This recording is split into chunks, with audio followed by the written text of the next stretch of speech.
One evening, Thomas brought his last train to the junction. Percy was glad to see him. "Are you on your way to the big station, Thomas?" "Yes, I am. Why?" "Because I'm going there too. I think something's up." Toby looked up at the sky. "Where?" "Not up there. Down here," laughed Thomas. "How can something be up when it's down?" Thomas was too excited to explain. "Bust my buffers! Look over there!"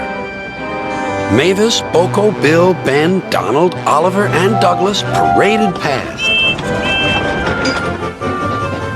"Good evening, you three," whistled Donald. "Aren't we all a fine sight?"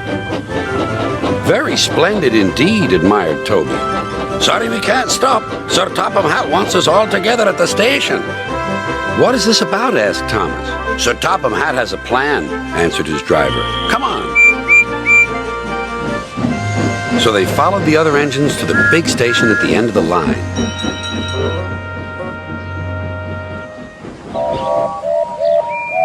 "Silence!" called Sir Topham Hatt. "I have an important letter to read from a little girl who is 5 years old." "Dear Thomas and all the engines, please can I meet you? My friends say they would like to meet you too. You could come to my house for tea, but my mummy says there aren't any railway tracks to my house. Can you come to the station instead? Thank you very much."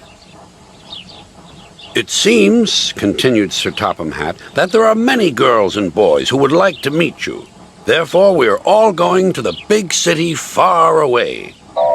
"Hooray! Hooray!" the engines whistled. "Silence! Other engines will be working here while you are away, so please show them what to do."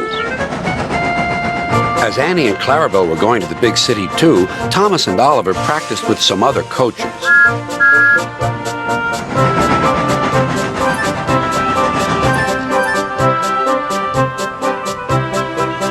Thomas grew more and more excited.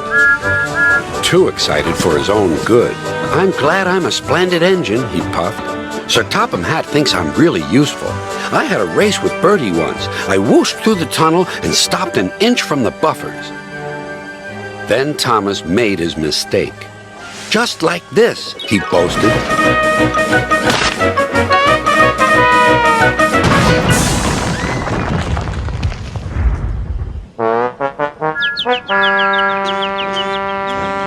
No one was hurt, but Thomas's front was badly bent. They telephoned to Sir Topham Hatt. "I'll send up the workmen," he said. "But if they can't mend Thomas in time, we'll have to go to the big city without him." Poor Thomas. 8 o'clock next morning, the engines waited at the junction. Toby and Percy were each on a truck, and Duck had pushed them into place behind Edward.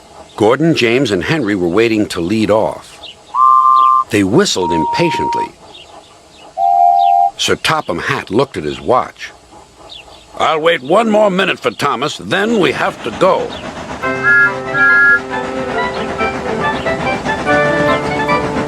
"Oh, thank goodness you're still here," panted Thomas.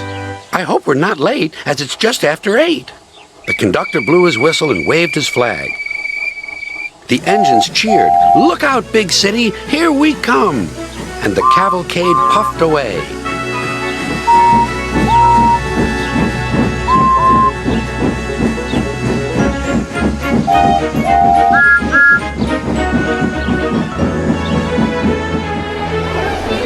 Later in the big city, all the engines were lined up in a splendid shed. The children were delighted to meet their friends. "I'm glad the little girl wrote to us," whispered Thomas to Percy. "Isn't it wonderful what happiness a letter can bring?"